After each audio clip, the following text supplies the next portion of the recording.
metabolismo é um processo pelo qual seres vivos adquirem e utilizam a energia necessária para realizar suas funções.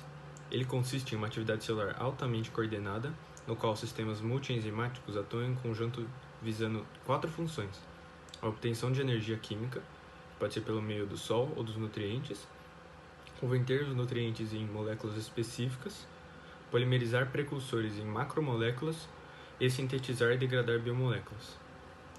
Os seres autótrofos são capazes de utilizar como fonte de carbono o CO2 da atmosfera, e a partir deles eles formam suas biomoléculas.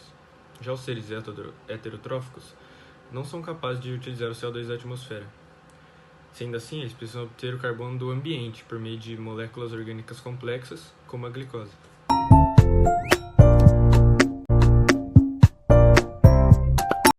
Em relação aos tipos de metabolismo, a gente tem duas reações, que ela pode ser definida em catabolismo e em anabolismo. O catabolismo ele também é chamado de via degradativa e ele é um processo contínuo e ele compreende reações que elas promovem a degradação das moléculas complexas em produtos mais simples a partir da liberação de energia.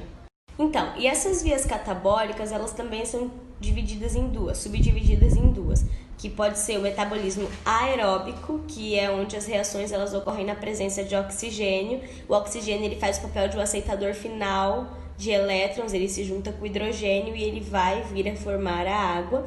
Ou ela pode ser anaeróbica, que são quando as reações elas ocorrem sem a presença do oxigênio, e esse aceitador final ele vai ser outro produto, outro íon, pode ser fumarato, ele pode ser o nitrato, ele pode ser amônia, enfim, outro produto.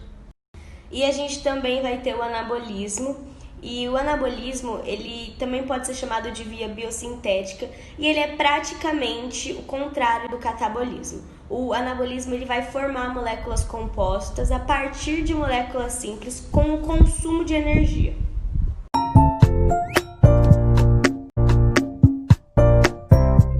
O metabolismo energético é um conjunto de reações que envolvem trocas energéticas no organismo. Para que essas funções aconteçam, a gente precisa de substratos energéticos, que são encontrados nos alimentos em forma de proteínas, carboidratos e lipídios. Durante o processo de digestão, os alimentos são quebrados em moléculas menores para que possam ser absorvidos e encaminhados à corrente sanguínea. Quando chegam na corrente sanguínea, essas moléculas são deslocadas para vários tecidos e oxidadas nas células.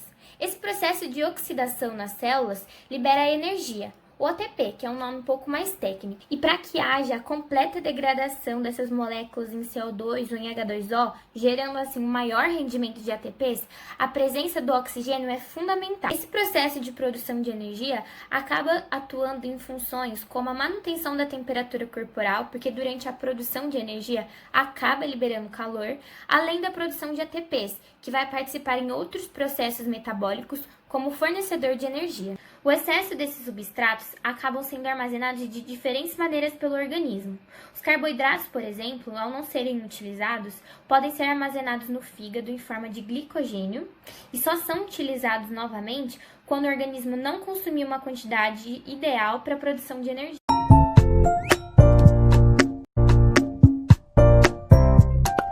Bom, o metabolismo basal. O metabolismo basal é a quantidade de energia que o organismo necessita para realizar as mais diversas funções do organismo, ou seja, é a quantidade de energia que ele precisa no dia a dia, mas para simplesmente ficar parado. Você calcule, se você ficar deitado o dia inteiro, ele vai precisar de uma certa quantidade de energia, que é o metabolismo basal. Cerca de 75% da energia produzida a partir da alimentação é utilizada para realizar funções vitais do organismo, como a respiração, atividade do sistema nervoso e circulação. Essa taxa, ela pode ser... Alguns fatores influenciam ela. Por exemplo, se o indivíduo é mais jovem ou mais velho, porque o mais jovem eles precisam de mais energia para o crescimento. Em questão do sexo, se é homem ou se é mulher, porque os homens geralmente têm mais massa e mais hormônios, então eles precisam de mais energia do que as mulheres.